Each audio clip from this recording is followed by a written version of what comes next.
Hello dear students, welcome back to our YouTube family. Student, आज की video में हम मैट्राइसिस पर जो ऑपरेशन होते हैं उन पर चर्चा करते हैं।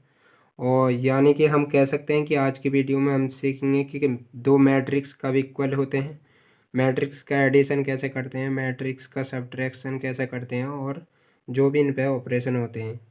तो हमारा आज का जो फर्स्ट टॉपिक है वो है इक्वलिटी ऑफ टू मैट्रिक्स। तो फर्स्ट टॉपिक है हमारा इक्वलिटी ऑफ मैट्राइसिस। देखिए, दो मैट्रिक्स कब इक्वल होंगे, तो इसके लिए आपको दो बातें याद रखनी है। पहली तो ये कि दो मैट्रिक्स जब इक्वल होंगे जब उनका ऑर्डर जो सेम ऑर्डर होना चाहिए, यानी कि सेम ऑर्डर होना चाहिए। और ऑर्डर सेम होने के साथ साथ सेकंड बात हमको ये देखनी है कि उनके जो करस्पॉन्डिंग एलिमेंट वो भी इक्वल होने चाहिए। Element must be equal. यदि करस्पॉन्डिंग एलिमेंट इक्वल नहीं है या इन दोनों में से कोई सी प्रॉपर्टी फॉलो नहीं होती तो वो हमारे इक्वल मैट्रिक्स नहीं होंगे। जैसा मान लीजिए ए हमारा कोई AIJ M cross N order का मैट्रिक्स है और बी हमारा कोई BIJ M क्रॉस N का मैट्रिक्स है। तो यहाँ पर पहली बात आपको देखनी है इनका ऑर्डर सेम होना चाहिए। और दूसरी बात ये देखनी है कि इसका जो AIJ एलिमेंट है इसके BIJ एलिमेंट के बराबर होना चाहिए। यानी यदि इसके फर्स्ट रो फर्स्ट कॉलम का एलिमेंट है वो इस वाले मैट्रिक्स के फर्स्ट रो फर्स्ट कॉलम के एलिमेंट के बराबर होना चाहिए। जैसे एक एग्जांपल लेते हैं, उसकी मदद से आपको सब कुछ क्लियर हो जाएगा। पहले 2/2 का ही ले लेते हैं। जैसे 2A 4 0 और 2B, ये हमारा एक मैट्रिक्स है। और दूसरा मैट्रिक्स ले लेते हैं हम यहाँ से 4 4 0 और 6, ये हमने दो मैट्रिक्स लिए। तो ये देखिए बीच में इक्वल का निशान लगा हुआ है। तो ये मैट्रिक्स कब इक्वल होंगे, सबसे पहले आपको इनका ऑर्डर देखना है। तो ये भी 2/2 का है और ये भी 2/2 का है। तो पहली बात तो हमारी सही है। और दूसरी बात ये देखनी है कि इसका जो करस्पॉन्डिंग एलिमेंट है वो सेम होने चाहिए। जैसे ये 0 है यानी सेकेंड रो और फर्स्ट कॉलम का जो एलिमेंट है इसके फर्स्ट सेकेंड रो और फर्स्ट कॉलम के एलिमेंट के बराबर होना चाहिए। ऐसे ही ये अब यहाँ पर क्वेश्चन ये है कि हमें ए और बी की वैल्यू फाइंड करनी है। तो ए और बी ये हमें पता है इक्वल मैट्रिक्स हैं। तो इक्वल मैट्रिक्स हैं तो इनकी डेफिनेशन के अनुसार 2A जो वो 4 के इक्वल होना चाहिए और 2B जो है वो 6 के इक्वल होना चाहिए। तो यहाँ से ए की जो वैल्यू है वो आ जाएगी 2 और बी की जो वैल्यू है वो आ जाएगी 3। इस प्रकार से हम इन क्वेश्चंस को सॉल्व करते हैं और आपको एग्ज़ाम में भी ऐसा क्वेश्चन देखने को मिल सकता है। उसके बाद में हमारी जो सेकंड प्रॉपर्टी आती है, सेकंड जो ऑपरेशन आता है वो आता है एडिशन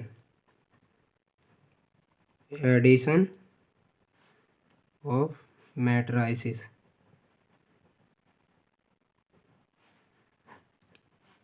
देखिए, दो मैट्रिक्स को केवल तभी ऐड किया जा सकता है जब उनका ऑर्डर सेम हो। ऐसा नहीं है कि एक हमारा 2/2 का मैट्रिक्स है और दूसरा 2x3 का मैट्रिक्स है तो उनको हम ऐड नहीं कर सकते। जैसे एग्जाम्पल से ज़्यादा क्लियर हो जाएगा आपका। तो जैसे 1 0 0 1 ये हमारा कोई मैट्रिक्स है और बी हमारा कोई ये मैट्रिक्स है 0 1 1 0। ठीक है, मैंने ये जैसे लिए हैं ये दोनों। और आप देखेंगे ये भी 2/2 का है और ये भी 2/2 का मैट्रिक्स है। तो इनका जो एडिशन होगा तो इनके करस्पॉन्डिंग एलिमेंट का सम करने पर होगा। यानी इसकी फर्स्ट रो फर्स्ट कॉलम का एलिमेंट और इसके फर्स्ट रो और फर्स्ट कॉलम के एलिमेंट को ऐड करने पर होगा। यानी ये हो जाएगा 1 + 0 और ऐसे ही 0 + 1 और ऐसे ही 0 + 1 1 और यहाँ पर भी 1 + 0, इस प्रकार से आएगा। यानी A + B जो है वो हमारा क्या आ जाएगा 1 1 1 1। ठीक है, और उसके बाद में देखते हैं हम इसकी प्रॉपर्टी देखते हैं एडिशन की। ठीक है, प्रॉपर्टी क्या होती हैं? तो देखिए सबसे पहले जो प्रॉपर्टी हमारी एडिशन जो है मैट्राइसिस का, वो हमारा कम्यूटेटिव होता है। कम्यूटेटिव मतलब क्रम विनिमय, यानी आप ए प्लस बी करो या बी प्लस ए करो, वो एक ही बात है। ठीक है, जैसे आप इसे भी करके देख सकते हैं। उसके बाद में सेकंड प्रॉपर्टी क्या होती है हमारी? सेकंड प्रॉपर्टी जो होती है वो होती है हमारी साहचर्य, यानी एसोसिएटिव प्रॉपर्टी। साहचर्य का मतलब साथ चलने का नियम। तो ए प्लस बी प्लस सी, यदि हमारे पास कोई तीन मैट्रिक्स हैं और यदि हम पहले बी प्लस सी का सम करें और उसके बाद में ए का सम करें, तो ये हमारा ए प्लस बी के, यानी पहले हम ए प्लस बी का सम करें और सी का सम करें तो ये इक्वल ही होगा। उसके बाद में हमारी थर्ड प्रॉपर्टी आती है existent of additive identity. Identity क्या होता है? देखिए जैसे मान लीजिए ए हमारा कोई मैट्रिक्स है और इसमें क्या ऐड करें कि फिर से वही आ जाए। तो देखिए एक नल मैट्रिक्स यदि हम इसमें ऐड कर दें तो ये हमें फिर से वही मैट्रिक्स मिल जाएगा। किसी भी चीज़ की आइडेंटिटी वही होती है यदि हम उसे ऑपरेशन करें। जैसे मल्टीप्लिकेशन में ए कोई एलिमेंट है, इसमें क्या मल्टीप्लाई करें कि हमारा फिर से ए आ जाए। तो ये ए है, यदि हम 1 से मल्टीप्लाई करें तो ये हमारा फिर से ए आ जाएगा। तो ये इसकी आइडेंटिटी हो जाएगी मल्टीप्लिकेशन की। और ये यहाँ पर नल मैट्रिक्स जो है वो मैट्रिक्स के लिए आइडेंटिटी एलिमेंट होता है। उसके बाद में फोर्थ प्रॉपर्टी होती है हमारा एडिटिव इनवर्स की। तो यदि A plus B is equal to identity आ जाता है तो हमारा हम कह सकते हैं कि ए जो है वो बी का इन्वर्स है, या हम कह सकते हैं कि बी जो है वो ए का इन्वर्स है। इसका मतलब है दैट इज़ बी जो है वो ए का एडिटिव इन्वर्स है। ठीक है, ये हमारी इसकी एक प्रॉपर्टी हो जाएंगी। उसके बाद में एक कैंसिलेशन लॉ भी होता है मैट्रिक्स के एडिशन में। जैसे मान लीजिए A plus B is equal to है ए प्लस सी, तो इसे कहते हैं हम लेफ्ट कैंसिलेशन लॉ, क्योंकि ये लेफ्ट से ना ये आपस में कैंसिल हो जाएगा। तो यहाँ से बी इज इक्वल टू सी आ जाएगा, लेकिन इनके ऑर्डर सभी के सेम ही होने चाहिए। ठीक है, इनका एडिशन तभी होगा। तो ये हो जाता है हमारा लेफ्ट कैंसिलेशन लॉ।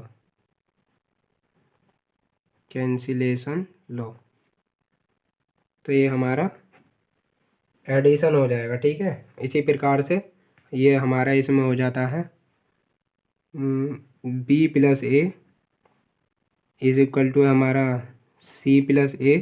तो इसे ये राइट से कैंसिल हो जाएगा, तो इसे कहते हैं हम राइट कैंसिलेशन लॉ। ठीक है, तो यहाँ से ये आ जाता है हमारा बी इज इक्वल टू सी, ये हो जाता है हमारा राइट कैंसिलेशन लॉ। उसके बाद में हम देखते हैं कि मैट्रिक्स का सब्ट्रैक्शन कैसे करते हैं। देखिए उसके बाद में हम देखते हैं third, subtraction of matrix.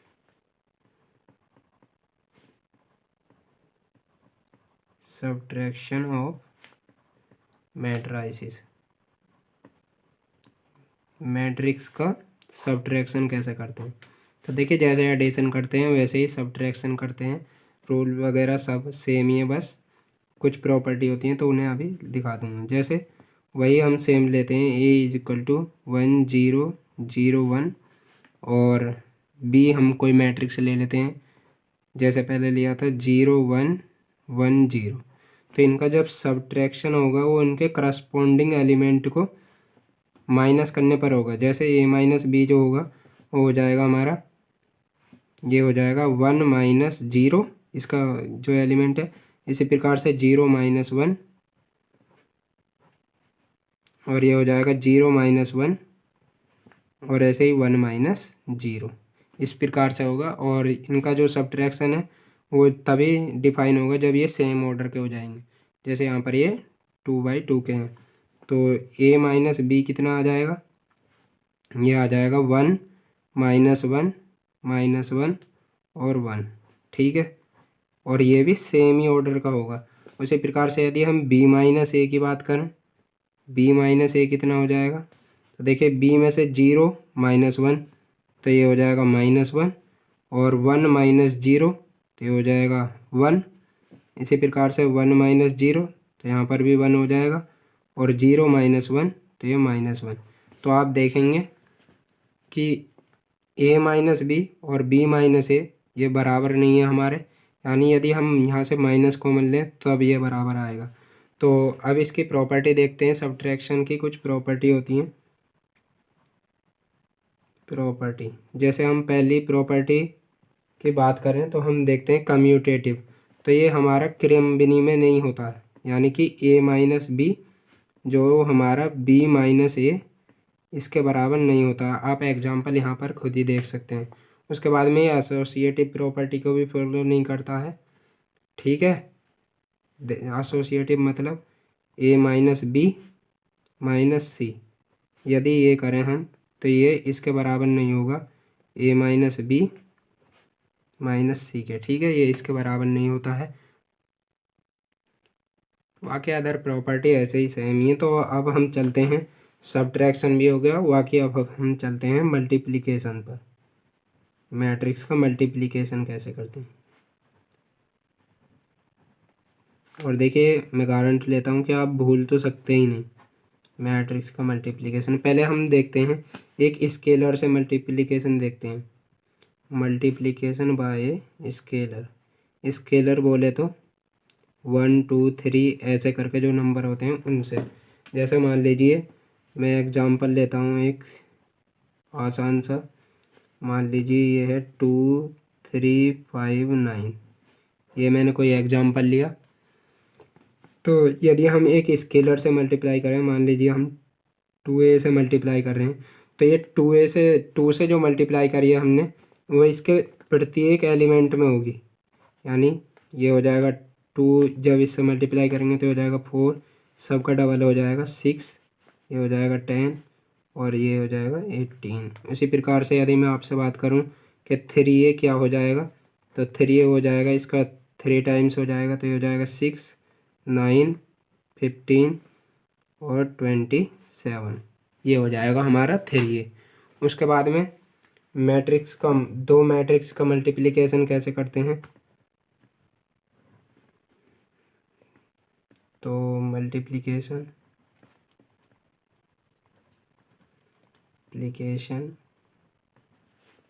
Of two matrix,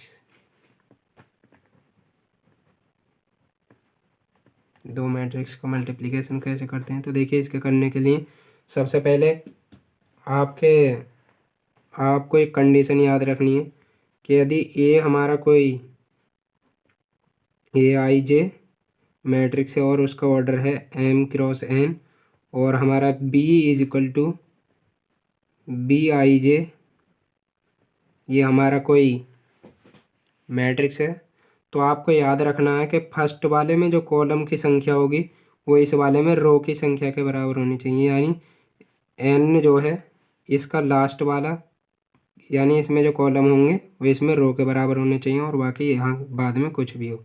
जैसे मान लीजिए हमने यहाँ पर R ले लिया, ठीक है, तो अब इनका मल्टीप्लिकेशन जो हो वो ए बी वो हमारे पास डिफाइन है। बट यदि हम बात करें कि इनका बी ए डिफाइन है कि नहीं, तो देखिए इसमें जो नंबर ऑफ कॉलम है वो आर है, और इसमें नंबर ऑफ रो जो हैं वो एम है, तो ये डिफाइन नहीं है। और ये कब डिफाइन होगा, जब हमारा आर जो है वो एम के बराबर हो, ये केवल तभी डिफाइन होगा। यानी मैं क्या कहना चाह रहा हूँ, तो यहाँ से ए भी हमारा डिफाइन हो जाएगा, और इसका ऑर्डर क्या होगा, तो ये जो बीच वाले हैं ना इन्हें कैंसिल कर दो, इसका जो ए बी का ऑर्डर हो जाएगा एम क्रॉस आर। तो एक एग्जाम्पल के हेल्प से समझते हैं। जैसे मैं लेता हूँ एक example, A is equal to 1 2 6 9 3 8, ठीक है, ये एक मैट्रिक्स ले लिया, और इसका जो ऑर्डर है वो है 2 क्रॉस 3, क्योंकि इसमें 2 तो रो है और 3 कॉलम है। उसी प्रकार से यदि मैं लेता हूँ बी मैट्रिक्स ले लेता हूँ कोई, और इसमें लेते हैं हम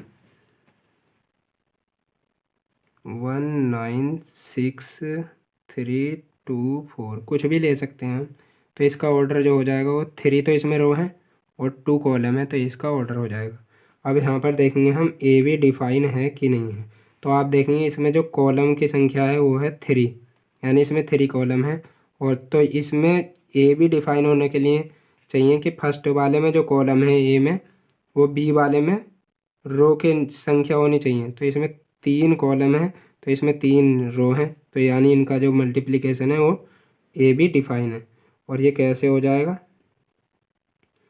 ये हो जाएगा 1 2 6 9 3 8, और उसके बाद में 1 9 6 3 2 4।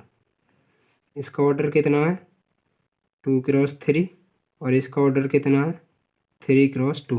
तो ये जो होगा ना ए बी का जो ऑर्डर होगा वो हो जाएगा हमारा, इनको अंदर वालों को कैंसिल कर दो, तो इसका जो ऑर्डर आएगा वो 2 क्रॉस 2 आएगा। तो ये देखते हैं ए बी कितना हो जाएगा। ए बी पहले हमें ए 1 1 एलिमेंट चाहिए, तो इसकी फर्स्ट रो उठानी है और इसका फर्स्ट कॉलम। तो 1 की 1 से करेंगे तो 1 हो जाएगा, 2 की 6 से करेंगे तो ये हो जाएगा 12, और 6 की 2 से करेंगे तो ये हो जाएगा 12। उसी प्रकार से ए 1 2 चाहिए, तो इसकी फर्स्ट रो और इसका सेकंड कॉलम, तो ये हो जाएगा फर्स्ट रो इसकी ये है, तो ये हो जाएगा 9, 2 की 3 से करेंगे तो 2 3 जा 6, और 6 की 4 से करेंगे तो ये हो जाएगा 24। ठीक है, उसके बाद में ऐसे ही नीचे अब हमें चाहिए ए 2 1 एलिमेंट। तो देखिए जब भी आपको मल्टीप्लिकेशन करनी है तो आपको एलिमेंट देखना है कौन सा चाहिए। जैसे ए 2 1 चाहिए तो आपको पहले वाले मैट्रिक्स की उठानी है सेकंड रो, और दूसरे वाले मैट्रिक्स का उठाना है कॉलम। तो यहाँ पर ए 2 1 ले रहे हैं, तो इसके पहले मैट्रिक्स की तो सेकंड रो उठानी है, और दूसरे वाले मैट्रिक्स का फर्स्ट कॉलम उठाना है। तो ए 2 1 क्या हो जाएगा, 9 की 1 से करेंगे तो 9, और 3 की 6 से करेंगे तो 18, और 8 की 2 से करेंगे तो 16 हो जाएगा। उसी प्रकार से ए 2 2 चाहिए, तो इसकी सेकंड रो और इसका सेकंड कॉलम, तो 9 की 9 से करेंगे तो हो जाएगा 81, और 3 की 3 से करेंगे तो हो जाएगा 9, और 8 की 4 से करेंगे तो हो जाएगा 32। अब ए भी कितना हो जाएगा, यहाँ से ए भी इज इक्वल टू हो जाएगा, तो हो जाएगा 25, और 15, 6 4 10, और 9 19, और 2 और 1 3, ये हो जाएगा हमारा 39। और इसी प्रकार से 8 6 14, और 9, तो ये हो जाएंगे हमारे 23, 23 का 3, और 1 और 1 2, और 2 4, तो ये हो जाएगा 43। और इसी प्रकार से 2 और 1 3, और 9 12, कैरी 1, और 8 और 3, ये हो जाएंगे 11, और 1 12। तो ये हमारा ए भी आ जाएगा, और इसका ऑर्डर जो हो जाएगा वो 2 क्रॉस 2 हो जाएगा। उसी प्रकार से अब यदि हम बी ए फाइंड करें, बी ए, तो पहले देखते हैं बी ए डिफाइन है या नहीं। तो देखिए इसमें जो कॉलम है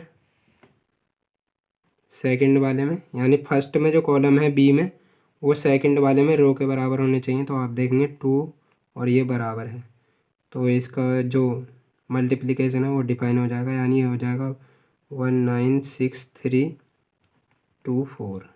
ऑर्डर क्या है इसका 3 क्रॉस 2। उसके बाद में ये, तो ये हो जाएगा 1 6 1 2 6 9 3 8, ये हो जाएगा। इसका ऑर्डर कितना है 2 क्रॉस 3। तो अब इसमें से इसे कैंसिल कर दो अंदर वाले, तो इसका जो ऑर्डर आएगा वो 3 क्रॉस 3 आएगा।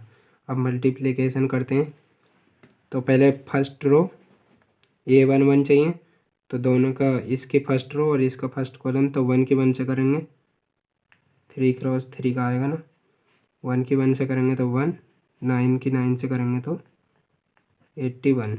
इसी प्रकार से 1 की 2 से करेंगे तो हो जाएगा 2, और 9 की 3 से करेंगे तो 27 और इसी प्रकार से 6 और 72 ये हो जाएगा। और अब इससे करेंगे तो हो जाएगा 6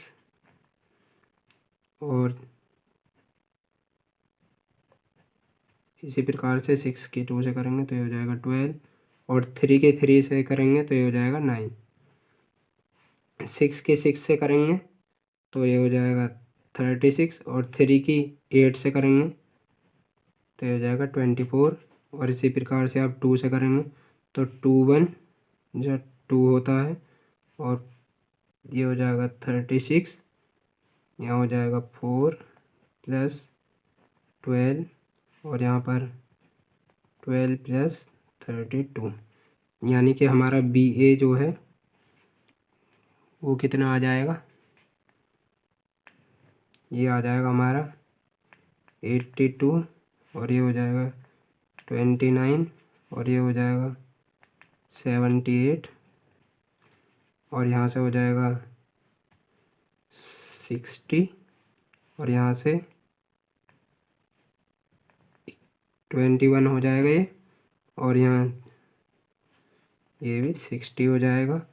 इसी प्रकार से यहाँ हो जाएगा 38, दिखाई तो दे रहा है ना, ठीक है। और यहाँ हो जाएगा 16 और यहाँ पर हो जाएगा 44 और आप देखेंगे 3x3 का ऑर्डर। तो आप यहाँ से देखेंगे क्या कि A भी जो है हमारा BA के बराबर नहीं है, यानी मैट्रिक्स का जो मल्टीप्लिकेशन है वो कम्यूटेटिव लॉ को फॉलो नहीं करता है। उसके बाद में इसकी प्रॉपर्टी होती हैं कुछ, तो प्रॉपर्टी मेन तो यही है कि यदि कोई मैट्रिक्स में A भी डिफाइन है तो BA डिफाइन हो, ये कन्फर्म नहीं है। जैसे मैंने उसका ही एग्जांपल लेके दिखा दिया था।